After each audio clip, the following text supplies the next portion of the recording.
எங்க அடியாட்களுமே எங்க சிவானி பாப்பாவை இந்த இடத்துல கொண்டு வந்து வைக்க சொன்னாரு தாசு. சொல்லப்போனா அவங்க அம்மா அப்பாட்ட பணம் வந்து மிரட்டி வாங்குற வரைக்கும் அந்த பொண்ணு இங்கே தான் இருக்கணும், அதான் சேஃப் அப்படிங்கிற விஷயம் எல்லாம் பேசிட்டு இருக்காங்க. இதெல்லாம் கேட்டுட்டு இருந்த சிவானி பாப்பாவுமே பயங்கரமா ஷாக் ஆயிட்டு, அப்ப நம்ம நினைச்சது எல்லாமே தப்பு, இவங்க வந்து உண்மையிலுமே நம்ம வீட்டை விட்டு பிரிச்சு நம்மளை கடத்திட்டு வந்து நம்ம அம்மா அப்பாட்ட பணம் புடுங்கிறதுக்காக இதெல்லாம் பண்றாங்க, இதுக்கு மேல இங்க இருக்கக்கூடாது அப்படின்னு சொல்லிட்டு ஒரு பக்காவான பிளானையுமே போடுறாங்க.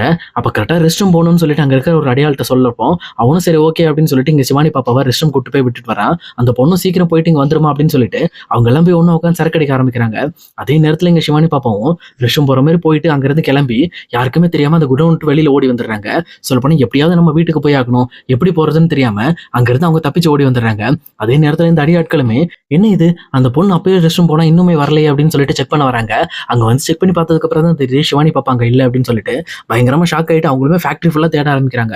ஒருவேளை அந்த குழந்தை வேற எங்க ஓடி போயிருச்சு போல இருக்கு அப்படின்னு சொல்லிட்டு யோசிச்சுட்டு ஆளாளுக்கு ஒரு பக்கம் போய் தேட ஆரம்பிக்கிறாங்க. அவங்க ரொம்ப நேரம் தேடி பார்த்துமே இந்த பக்கம் சிவானி பாப்பா காணும்னு இதுக்கு மேல நம்ம பொறுமையா இருக்கக்கூடாது, முதல்ல அந்த குழந்தையை கண்டுபிடிக்கணும் அப்படின்னு சொல்லிட்டு அவங்களுமே அங்கிருந்து வேகமா வெளியில வந்து இந்த பக்கம் பைபாஸ் எல்லாம் தேட ஆரம்பிக்கிறாங்க. அதே நேரத்துல அந்த அடியாளுமே டைரக்டா எங்க தாசுக்கு கால் பண்ணி, இங்க பாரு தாசா, ஒரு முக்கியமான விஷயம், அந்த குழந்தை எங்கேயோ மிஸ் ஆயிடுச்சு அப்படின்னு சொல்லி சொல்றாங்க. இது கேட்டோன்னே இந்த பக்கம் தாசுமே ரொம்பவே கோபத்தோட, அந்த குழந்தை மட்டும் கிடைக்கலன்னா உங்களை கொண்டுடு வேண்டா, உங்களை நம்பி தானே அந்த குழந்தைய அனுப்பிச்சு வச்சேன், ஏன்டா இப்படி பண்றீங்க அப்படின்னு சொல்லிட்டு ரொம்பவே சத்தம் போட ஆரம்பிக்கிறாரு. அதே நேரத்துல பக்கத்துல இருக்க ஸ்வேதாவும், நான் தான் சொன்னேன்ல அவனுக்கு யாருமே ஒருத்தா நாளே கிடையாது, அவனுக்கு கிட்ட போய் இந்த பொறுப்பை கொடுத்துருக்க, நீ ஒரு முட்டாள் அப்படின்னு சொல்லி தாச திட்ட ஆரம்பிக்கிறாங்க. அப்ப தாசுமே இருந்துக்கிட்டு, நீ இந்த மாதிரி எல்லாம் பேசிட்டு இருக்காத, அந்த குழந்தைய கண்டிப்பா அவங்க கண்டுபிடிச்சிருவாங்க அப்படின்னு சொல்லிட்டு அவருமே எங்க ஸ்வேதா கிட்ட சொல்லிட்டு இருக்காரு. அதே நேரத்துல இந்த பக்கம் சிவானி பாப்பாவுமே டைரக்டா பைபாஸ்க்குமே வந்துடுறாங்க. அங்க வந்துட்டு எப்படி போறதுன்னு தெரியாம அவங்களுமே திருப்பி சரி நம்ம பைபாஸ் ஒட்டியே நடந்து போயிட்டு இருப்போம், யாராவது வந்தாங்க அப்படின்னா அவங்க கிட்ட லிஃப்ட் கேட்டு நம்ம கண்டிப்பா அங்கிருந்து கிளம்பிடலாம் அப்படின்னு சொல்லிட்டு அங்க சிவானி பாப்பாவுமே வந்து எல்லாத்துக்குமே தயாரா நின்றுட்டு இருக்காங்க. அதே நேரம் சக்தியும் பொண்ணையும் சேர்ந்துட்டு இங்க சிவானி பாப்பாவை தேடி கார்ல வந்துட்டு இருக்காங்க. அவங்க கூட சண்முகம், அது மட்டும் இல்லாம சக்தியோட ஃப்ரெண்ட்ஸ் எல்லாருமே எப்படியாவது இந்த வழியில தான் அவங்க போயிருக்கணும், கண்டிப்பா நம்ம சிவானி பாப்பாவை கண்டுபிடிச்சிடணுங்கிற நம்பிக்கையில அவங்களுமே ஒவ்வொரு இடமும் விசாரிச்சுட்டு வந்துகிட்டே இருக்காங்க. இன்னொரு பக்கம் இந்த அடியாட்களுமே சிவானி பாப்பாவை தேடிட்டு ஒரு வழியா பைபாஸ்க்குமே வந்துடுறாங்க. ஒரு வேளை அந்த பொண்ணு இந்த கார் லைன்ல தான் இங்க நடந்து போயிருக்கோம், எனக்கு தெரிஞ்சு நம்ம பைபாஸ்ல சர்வீஸ் ரோட பார்த்து போய் பார்ப்போம் அப்படின்னு சொல்லிட்டு ஆளாளுக்கு ஒவ்வொருத்தரா பிரிச்சுக்கிட்டு இந்த பக்கம் 2 பேர் அந்த பக்கம் 2 பேர் போக ஆரம்பிக்கிறாங்க. அப்ப கரெக்டா இங்க கொஞ்சம் தூரம் கழிச்சு சிவானி பாப்பா நடந்து போயிட்டு இருக்கிறதுமே அந்த அடியாட்கள் கண்டுபிடிச்சிடுறாங்க. யோ அங்க பாரியா, அந்த பொண்ணு அங்க நடந்து போயிட்டு இருக்கியா, அந்த பொண்ணை பிடிச்சிட்டா போதியா, நம்ம பிரச்சனை சேர்ந்துரும் அப்படின்னு சொல்லிட்டு அந்த அடியாட்கள் 2 பேருமே டைரக்டா சிவானி பாப்பா பார்த்து ஓட ஆரம்பிக்கிறாங்க. ஃபர்ஸ்ட் சிவானி பாப்பா அவங்களை கவனிக்கலனாலும் அதுக்கப்புறம் அவங்க பக்கத்துல வரும்போது அங்க கூட இருக்க ஒரு ஆளு, ஏ பாப்பா நில்லு, எங்க ஓடிக்கிட்டு இருக்க, இங்கெல்லாம் ஓடக்கூடாது, நில்லு, வண்டி வருது அப்படின்னு சொல்லிட்டு சத்தம் போடுறாங்க. இந்த மாதிரி அந்த அடியாட்களோட சவுண்டை கேட்ட உடனே இங்க சிவானி பாப்பா ரொம்பவே பயந்து போயிட்டு அங்க இருந்து தலை தெறிக்க ஓட ஆரம்பிக்கிறாங்க. சிவானி பாப்பாவுக்கும் போக போக ரொம்பவே பயமாயிடுது. உண்மையை சொல்லப்போனா இந்த பக்கம் அவங்க பொண்ணியை நினைச்சு ரொம்பவே ஃபீல் பண்ண ஆரம்பிக்கிறாங்க. அத்தை வாங்க அத்தை, என்ன காப்பாத்துங்க, நீங்க எங்க இருக்கீங்க, எதுக்காக என்ன விட்டுட்டு போனீங்க அப்படின்னு சொல்லிட்டு பொண்ணியை நினைச்சு ரொம்பவே ஃபீல் பண்ண ஆரம்பிக்கிறாங்க. இன்னொரு சைடு இங்க பொன்னி, சக்தி, அது மட்டும் இல்லாம சண்முகம் இவங்க எல்லாருமே அதோட ஆப்போசிட் லைன்ல தான் வந்துட்டு இருக்காங்க. அவங்களுமே ரொம்ப யதார்த்தமா இந்த பக்கம் ரோட்ல வந்துட்டு இருக்கப்போ பொண்ணியுமே ரொம்பவே ஃபீல் பண்ணி அழுதுகிட்டு இருக்காங்க. அப்ப கரெக்டா ரோட்டை எட்டி பார்க்கும்போது இங்க சிவானி பாப்பாவுமே ரோட்டு ஓரமா ஓடி வந்துட்டு இருக்காங்க. இதை பார்த்து பொண்ணியுமே பயங்கரமா ஷாக் ஆயிட்டு, முதல்ல வண்டி நிறுத்துங்க, அங்க பாருங்க சிவானி பாப்பா ஓடி வர அப்படின்னு சொல்லி சொல்றாங்க. இதை கேட்ட உடனே இங்க சண்முகமும் டக்குன்னு காரை நிறுத்துறாரு. உடனே இங்க பொன்னி, சக்தி, அது மட்டும் இல்லாம சண்முகம் இவங்க எல்லாருமே வந்து சிவானி பாப்பாவை பார்த்து ஓட ஆரம்பிக்கிறாங்க. ஆனா சிவானி பாப்பாவுமே இங்க பொண்ணு வரதை கவனிக்காம மறுபடியும் நம்மளை யாரோ துரத்துறாங்க போல இருக்கு அப்படின்னு சொல்லிட்டு இந்த பக்கம் மறுபடியும் ஆப்போசிட் டைரக்ஷனை பார்த்து ஓட ஆரம்பிக்கிறாங்க. அப்ப அந்த அடியாட்களுமே பரவாயில்ல அந்த பொண்ணு இங்கதான் வருது, முதல்ல ஓரமா நில்லு, அந்த பொண்ணு இங்க வந்த உடனே டக்குன்னு அந்த பொண்ணை தூக்கிட்டு போயிரும் அப்படின்னு சொல்லிட்டு அவங்களுமே தயாரா இருக்காங்க. அதே நேரத்துல பொண்ணுமே, சிவானி நான் தாமா இங்க திரும்ப அத்தை தான் வந்திருக்கேன் அப்படின்னு சொல்லிட்டு எங்க சிவானி பாப்பாட்ட பேச ஆரம்பிக்கிறாங்க.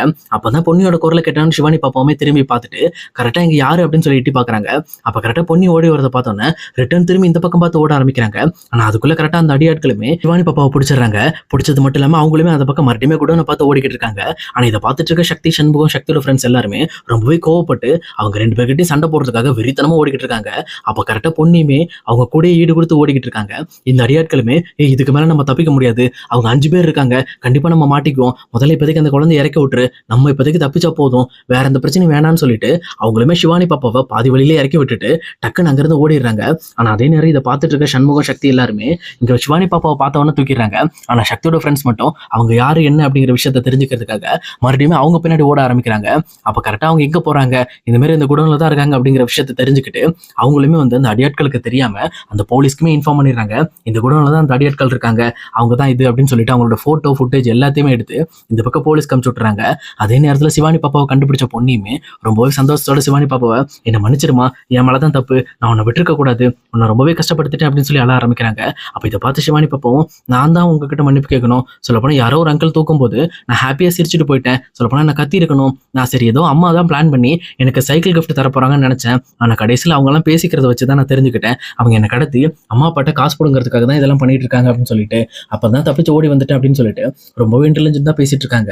இது கேட்ட சக்தியுமே சரிம்மா வா நம்ம வீட்டுக்கு போலாம் அப்படின்னு சொல்லிட்டு இங்க சிவானி பாப்பாவே வீட்டுக்கு கூட்டிட்டு வந்துடுறாங்க. இன்னொரு பக்கம் எங்க பொண்ணியுமே சிவானி பாப்பா கூட கரெக்டா வீட்டுக்குள்ள வரதை பார்த்த உடனே இங்க ஜெயா பவானி இவங்க எல்லாருமே பயங்கரமா ஷாக் ஆகி போட்டு சிவானியை போய் கட்டி பிடிச்சி பவானியுமே ஆள ஆரம்பிக்கிறாங்க.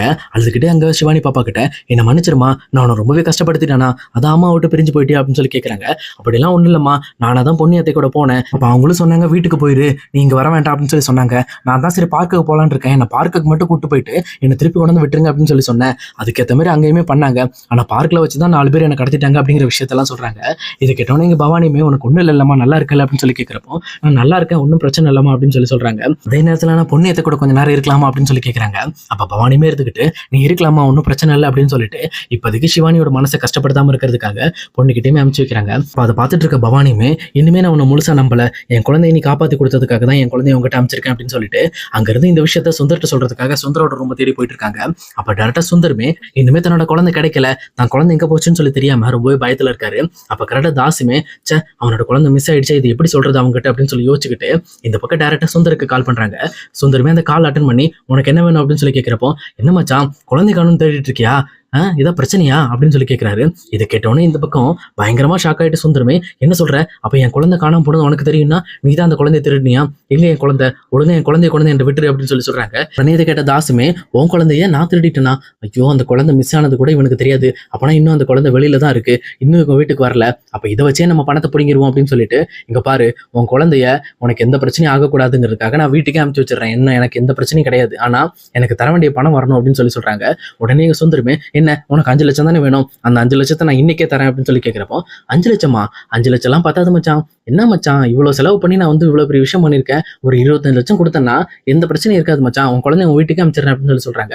சுந்தரமே வேற எதை பத்தியும் யோசிக்காம என்னடே 25 லட்ச ரூபா நான் கொடுக்கணுமா உனக்கு, என் குழந்தை எப்படி கண்டுபிடிச்சிருக்குன்னு எனக்கு தெரியும், உன் 25 லட்சம் ரூபா தர முடியாது, இந்த மாதிரி நான் பண்ண ஒரு தப்புக்காக உனக்கு இவ்வளவு பணம் நான் தரணுமா, அந்த அளவுக்கு திமிராயி போச்சா, நான் மிரட்டுறதெல்லாம் மறந்து மறுபடியும் நீ என்கிட்ட இப்படி பேசிட்டு இருக்கே அப்படின்னு சொல்லிட்டு தான் பண்ண தப்பை எல்லாத்தையுமே சொல்லி காட்டி இவருமே இங்க தாஸ் கிட்ட சண்டை போட்டுட்டு இருக்காரு.